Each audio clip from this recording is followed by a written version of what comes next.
अस्सलाम वालेकुम, this is Ghulam Nabi. इस वीडियो में हम MS एक्सेस डेटाबेस के चैप्टर नंबर 4 के most important MCQs ECAT test के लास्ट से देखने वाले हैं। तो MCQ नंबर 1 है, a rule which states that each foreign key value must match a primary key value in the other relation.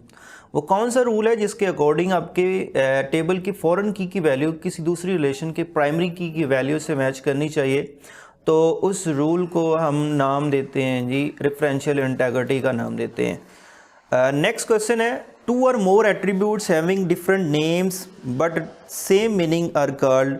आपके टेबल में दो या दो से ज़्यादा ऐसी एट्रीब्यूट्स जिनके मीनिंग तो सेम है लेकिन नेम डिफरेंट आप यूज़ कर रहे हैं, तो उसे क्या नाम हम देते हैं? उसे हम सिनोनिम्स का नाम देते हैं। नेक्स्ट क्वेश्चन है, which type of integrity can be achieve by creating relationship between relations. वो कौन सी इंटीग्रिटी जिसे हम अचीव करते हैं रिलेशंस के दरमियान रिलेशनशिप क्रिएट करके। डिफरेंशियल इंटीग्रिटी को हम अचीव करते हैं प्राइमरी और फॉरेन की दो टेबल्स के दरमियान रिलेशनशिप क्रिएट करके। नेक्स्ट क्वेश्चन है हमारे पास, normalisation form which is based on transitive dependency is referred as. वो कौन सी नॉर्मल फॉर्म है जो ट्रांजिटिव डिपेंडेंसी पे बेस्ड करती है? तो हमारे पास जो थर्ड नॉर्मल फॉर्म है वो ट्रांजिटिव डिपेंडेंसी पे बेस्ड करती है। नेक्स्ट क्वेश्चन है, कंसीडर ए एरो बी, हमारे पास ये लिखा हुआ है the attribute on right side of arrow. Arrow की राइट साइड पे जो एट्रीब्यूट है उसे हम क्या नाम देते हैं? उसे हम डिटर्मिनेंट का नाम देते हैं। और जो लेफ्ट साइड पे हमारे पास है ए, ये हमारे पास इसे डिटर्मिनेंट का नाम देंगे हम। नेक्स्ट क्वेश्चन है, the process of converting complex data structured into simple data structured is known as. ऐसा कौन सा अमल है जिसमें हम एक अपनी कम्प्लेक्स डाटा स्ट्रक्चर को एक सिंपल डाटा स्ट्रक्चर में कन्वर्ट कर रहे होते हैं, तो उसे हम नॉर्मलाइजेशन का नाम देते हैं। नेक्स्ट MCQs है, a synonym is created when two different names are used for same. ऐसी प्रॉब्लम जिसे हम सिनोनिम कहते हैं वो कब प्रोड्यूस होती है? जब हम वो कह रहा है कि डिफरेंट नेम्स यूज़ करते हैं। किस चीज़ के डिफरेंट नेम यूज़ करते हैं? एट्रीब्यूट के हम डिफरेंट नेम रख रहे होते हैं। हमारे पास सेम एट्रीब्यूट है, उसके मीनिंग सेम है लेकिन उनके दो डिफरेंट नेम से हम स्टोर कर रहे होते हैं, तो उसे हम सिनोनिम का नाम देते हैं। नेक्स्ट क्वेश्चन है, in relational database table is also known as. Relational database में टेबल का दूसरा नाम, तो उसे हम रिलेशन का नाम देते हैं। नेक्स्ट क्वेश्चन है हमारे पास, which normal form is based on the concept of partial dependency. कौन सी नॉर्मल फॉर्म पार्शियल डिपेंडेंसी पे बेस्ड करती है? तो हमारे पास सेकंड NF जो है वो पार्शियल डिपेंडेंसी पे बेस्ड करती है। नेक्स्ट क्वेश्चन है, which of the following anomalies can be caused bye redundancy in the table.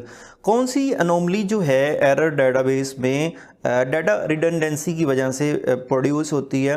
तो इंसर्शन, डिलीशन और मॉडिफिकेशन, ये तीनों ही डेटाबेस में डाटा रिडंडेंसी की वजह से पैदा हो रही होती हैं। नेक्स्ट क्वेश्चन है हमारे पास, the data integrity can be implemented by using. Data integrity जो है वो कैसे अटेन करते हैं? किस चीज़ को इम्प्लीमेंट करके?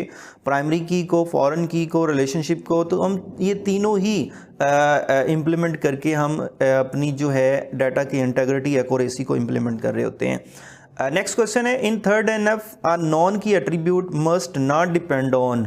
अगर हमारा टेबल थर्ड नॉर्मल फॉर्म में है तो नॉन की एट्रीब्यूट का किस चीज़ पे डिपेंड होना नहीं चाहिए? तो एक नॉन की का दूसरी नॉन की एट्रीब्यूट पे डिपेंड नहीं होना चाहिए, तो ऑप्शन नंबर ए हमारा करेक्ट आंसर होगा। नेक्स्ट क्वेश्चन है, the error and inconsistencies in database are so known as. तो इसे हम अनोमलीज का नाम देते हैं जो डेटाबेस के अंदर एरर्स आते हैं। नेक्स्ट क्वेश्चन है हमारे पास, the first normal form illuminates. कौन सी चीज़ फर्स्ट नॉर्मल फॉर्म हमारे टेबल में से एल्यूमिनेट करती है, ख़त्म करती है? तो रिपीटिंग ग्रुप्स को जो है फर्स्ट नॉर्मल फॉर्म एल्यूमिनेट करती है।